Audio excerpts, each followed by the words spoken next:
संदेश झूठ से हटके।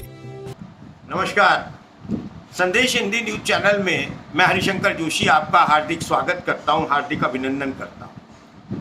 आपसे एक गुजारिश कि आज मैं आपके सामने खट्टी तीखी मीठी बात लेकर, एक मुद्दा लेकर हाजिर हुआ हूं। अगर आपको ये एपिसोड पसंद आए तो लिखिएगा, मेरी बात पसंद आए तो कमेंट जरूर लिखिएगा, बताइएगा। मुझे रात भर नींद नहीं आई, सोते सोते रोता रहा, सोते सोते रोता रहा, बिल्कुल उसी तरह जैसे हमारे यशस्वी प्रधानमंत्री ने टूट बिखर चुकी छत्रपति शिवाजी महाराज की उस मूर्ति के चरणों में झुककर माफी मांगी, जिसके अवशेष भी समेटे जा चुके। हमारे नॉन बायोलॉजिकल पालनहार कल महाराष्ट्र में थे। महाराष्ट्र दौरे पर पीएम मोदी के पहुंचने से पहले तमाम कांग्रेस नेताओं को नजरबंद कर दिया गया।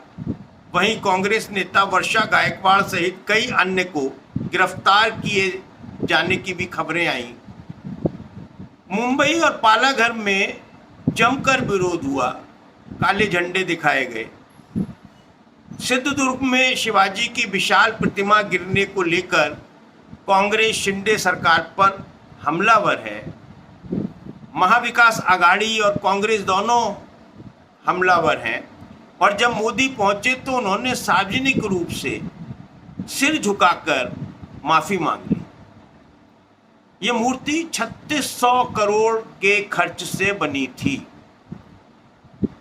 महाविकास आघाड़ी ने इस माफी को पाखंड बताया है और कांग्रेस ने कहा है कि ये माफी नहीं, ढोंग है, वरना इस पाप के जिम्मेदार मुख्यमंत्री और उप मुख्यमंत्रियों को बर्खास्त किया जाता। अब विपक्ष है तो देखिए वो इससे कम में कैसे मानेगा, इतना तो उसका जायज हक बनता है। लेकिन मोदी जी ने सोचा, उन्होंने बेटर समझा कि मुंह से माफी मांग ली जाए। क्या कहा उन्होंने? छत्रपति शिवाजी महाराज हमारे लिए सिर्फ एक नाम नहीं है। आज मैं अपना सिर झुकाकर और भगवान छत्रपति शिवाजी महाराज से माफी मांगता हूं। हमारे मूल्य अलग हैं। हम वे लोग नहीं हैं जो भारत माता के महान सपूत, इस भूमि के महान सपूत वीर सावरकर को गाली देने और अपमानित करने का काम करें और माफी भी ना मांगे। अदालतों में जाने और लड़ने के लिए तैयार रहें, लेकिन माफी ना मांगे। अब देखिए, यही है हमारे माननीय प्रधानमंत्री नरेंद्र मोदी साहब। मोदी जी ने मुंह से माफी मांगी। आदमी मांगता तो मुंह से ही है, लेकिन मन से माफी और ऊपरी तौर पर माफी, ये दोनों अलग अलग चीजें होती हैं। उन्होंने मुंह से तो माफी मांगी, लेकिन बगल से कटार जैसा कटाक्ष भी घोंप दिया। जिसने भी सुना वो हैरत में पड़ गया। मोदी और माफी, ये कैसे संभव हुआ? उन्होंने क्या मणिपुर और देश के लोगों से कभी माफी मांगी, कभी पश्चाताप किया? उनके चेहरे या बॉडी लैंग्वेज से कभी किसी को महसूस हुआ कि माफी जैसा शब्द उनके शब्दकोश में भी है? स्त्रियों के साथ होने वाले उत्पीड़न से वो कभी दुखी हुए? एनसीआरबी के आंकड़े बताते हैं कि देश में रोजाना 72 रेप की घटनाएं होती हैं। ये वो आंकड़े हैं जो सरकारी आंकड़े हैं, इसमें वो दर्ज नहीं है जिनकी रिपोर्ट थाने में दर्ज नहीं होती या जिन पर लीपापोती कर दी जाती है, जिनको मैनेज कर दिया जाता है। वो मामले इसमें नहीं है। ऐसे बहुत से मामले सुनाई देते हैं कि रेप के बाद पेड़ पर टांग दिया, तो वो आत्महत्या में भी कभी कभी तब्दील कर देती है हमारी यशस्वी पुलिस है। तो वो मामले इसमें शामिल नहीं है, लेकिन 72 स्त्रियों का रेप होता है रोजाना। इन सरकारी आंकड़ों पर कभी मोदी जी को शर्म आई?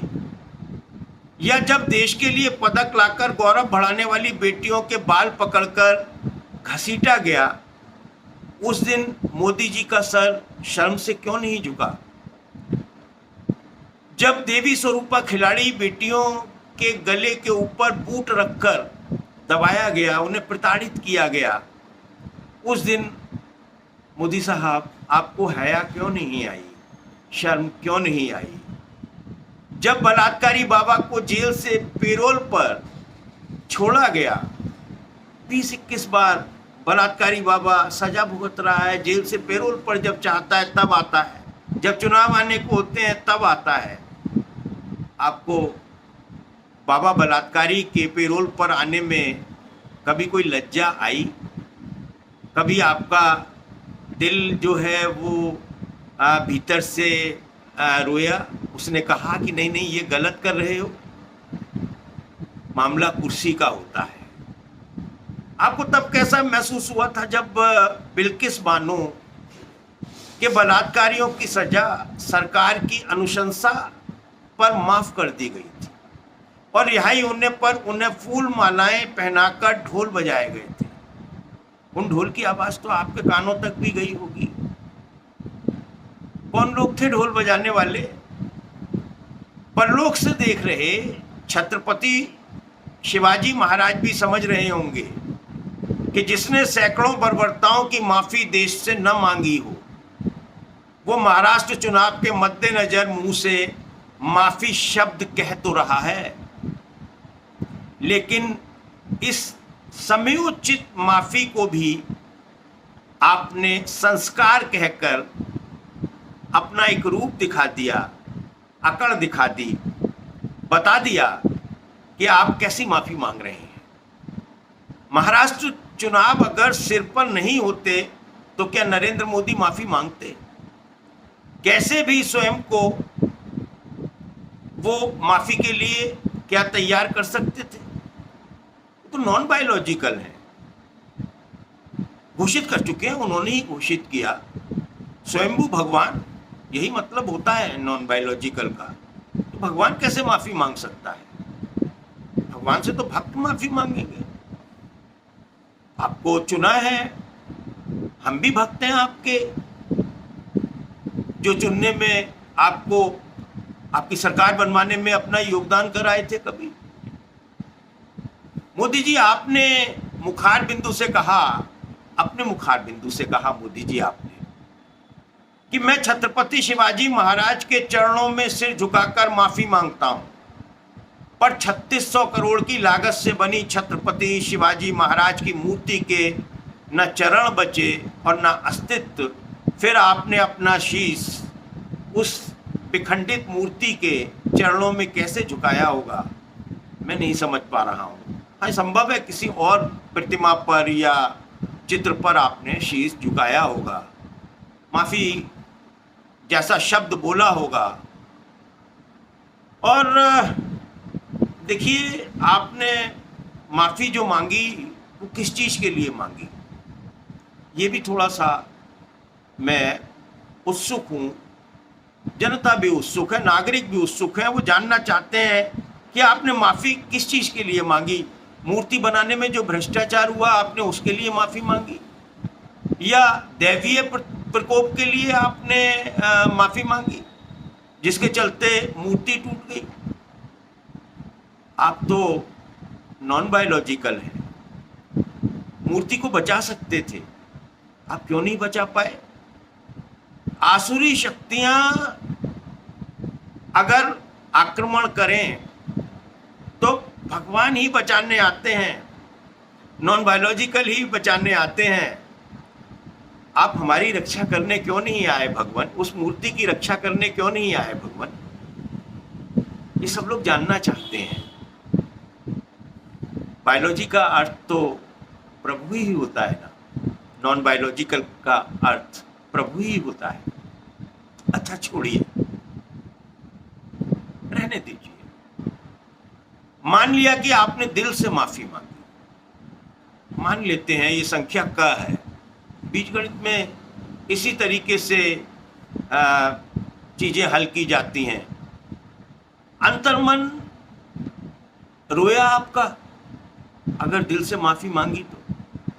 पर ये तो बता दीजिए गलती किसकी थी, और क्या किसी ने छत्रपति शिवाजी महाराज की मूर्ति टूटने की घटना की जिम्मेदारी ली, या किसी को जिम्मेदार माना, या आपने स्वयं को ही जिम्मेदार माना, या सिर्फ वोटों के चक्कर में लीपा पोती के लिए आपने शानदार अभिनय किया। अभिनेता तो आप शानदार हैं, इसमें किसी को कोई शक नहीं, और अपने अभिनय के गुणों से आप समय समय पर अपना परचम लहराते रहे हैं। आपने सबको दिखाया है आप में कितने अभिनय के बेहतरीन गुण हैं। याद है आपने साध्वी प्रज्ञा ठाकुर को क्या कहा था जब उन्होंने महात्मा गांधी को अपशब्द कहे थे? आपने कहा था, मेरा मन आपको कभी जीवन में माफ नहीं करेगा। मन माफ नहीं करेगा, पर वो सांसद भी बनी रही और पार्टी में भी बनी रही, आपके मन ने नहीं माफ किया। क्या फर्क पड़ता है इससे? आप सचमुच महान हैं,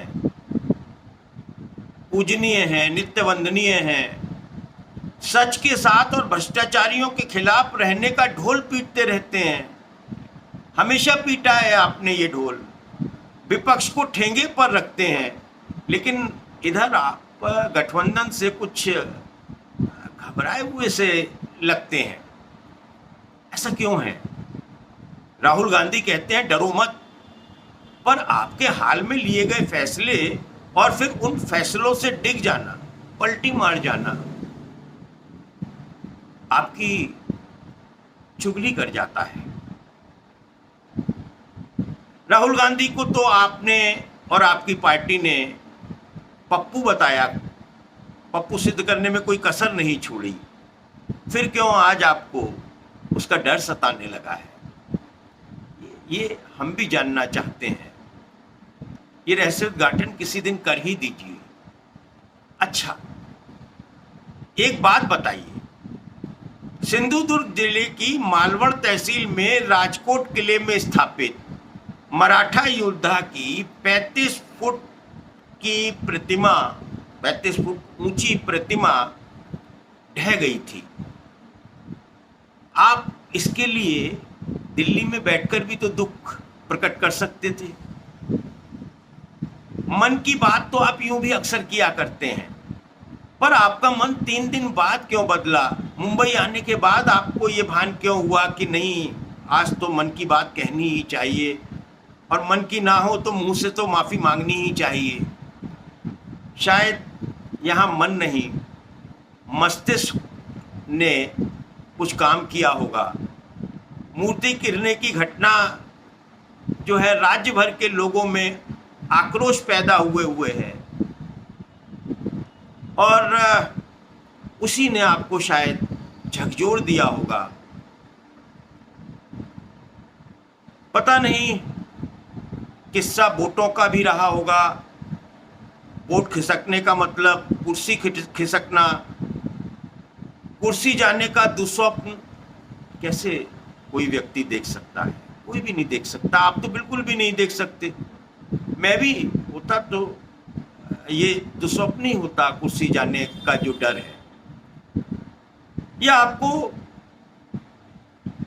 दुस्वप्न सताता रहता है आजकल। आपके सहयोगी दल भी बैकफुट पर हैं, भ्रष्टाचार पर भी सवाल उठ रहे हैं, माफिया भी मांग रहे हैं, क्षमा मांग रहे हैं, माफिया मांग रहे हैं। और देखिए, दूसरों पर आरोप भी लगा रहे हैं। माफिया भी मांग रहे हैं, दूसरों पर आरोप भी लगा रहे हैं। और वो महायुति में दरार की खबरें भी इस बीच आ रही हैं, खूब आ रही हैं। आपसी सरपटौल की खबरें हैं। फिर इतनी खौफनाक खबरों से आपके मन में भूचाल भला कैसे रुक सकता था, कैसे नहीं रुकता। आपके मुख्यमंत्री एकनाथ शिंदे ने तो मूर्ति गिरने के बाद यहां तक कह दिया कि मूर्ति नौसेना की थी, सरकार का इससे कोई लेना देना नहीं है। और फिर ये भी कह दिया अगर जरूरत पड़ी तो वो इस पराक्रमी शासक के 100 बार पैर छूने के लिए तैयार है। घटना के लिए माफी मांगने में संकोच नहीं करेंगे। शब्दों पर ध्यान दीजिए प्रभु। शिंदे ने कहा अगर जरूरत पड़ी तो। यह जरूरत क्या है? मोदी जी अपने मुख्यमंत्री के शब्दों पर गौर कीजिएगा। अगर जरूरत पड़ी तो 100 बार माफी मांगने में भी संकोच नहीं करेंगे। समझ गए ना? समझ ही गए होंगे। और आप ये भी समझते हैं कि महाराष्ट्र की राजनीति में शिवाजी फैक्टर कितना बड़ा है और क्या अहमियत रखता है। प्रभु, विधानसभा चुनाव सिर पर हैं। अगर विधानसभा चुनाव सिर पर ना होते तो क्या आप नाक रगड़ते, मुंह से भी माफी मांगते, कोई प्रायश्चित का अभिनय जैसा भी कुछ करते? चलिए, मैं एक लेव टॉलस्टॉय की कहानी सुनाता हूं। बहुत छोटी सी कहानी है। एक कुत्ता अपनी जान बचाने के लिए तेजी से दौड़ रहा था। उसके पीछे भेड़ियों का झुंड था। कुत्ता पूरी ताकत से दौड़ रहा था, लेकिन भेड़ियों का झुंड लगातार नजदीक आता जा रहा था। अपनी जान बचाने के लिए भेड़िया कुत्ता एक घर में घुसा। वो घर बिल्ली का था। बिल्ली कुत्ते को देखकर गुर्राई, मेरे घर में कैसे घुसा है, निकल जाओ यहां से। कुत्ता रिरियाया। बिल्ली और तेज बोली, शोर मचाऊं मैं? बदतमीज, मेरे घर में घुस आते हो, तुम्हें शर्म नहीं आई किसी दूसरे के घर में घुसने की? भेड़ियों का झुंड लगातार नजदीक आता जा रहा था। कुत्ता बिल्ली के घर से, बिल्ली की मान से या बिल्ली की गुफा से निकला और पलटकर एक क्षण में बोला कि अगर मेरे पीछे भेड़ियों का झुंड न पड़ा होता तो मैं अभी बता देता ये किसका घर है। तो मित्रों, आप इससे स्वयं इसके भाव तलाशिए, अर्थ तलाशिए। मैं फिर कभी आपसे मुलाकात करूंगा। अगर आप चाहेंगे तो रोज़ भी करूंगा, पर आपकी टिप्पणियाँ मुझे प्रोत्साहित करेंगी, मेरा मार्गदर्शन भी करेंगी। अगर आप को ये वीडियो पसंद आया है, मेरी बात पसंद आई है, खट्टी तीखी मीठी बात पसंद आई है, तो चैनल को सब्सक्राइब कीजिए। ज्वाइन का बटन है, उसे दबाकर मेंबरशिप लीजिए और घंटी का एक आइकन है, उसे दबाकर ऑल नोटिफिकेशन ऑन कीजिए। हम फिर मिलेंगे। नमस्कार, जय हिंद, वंदे मातरम।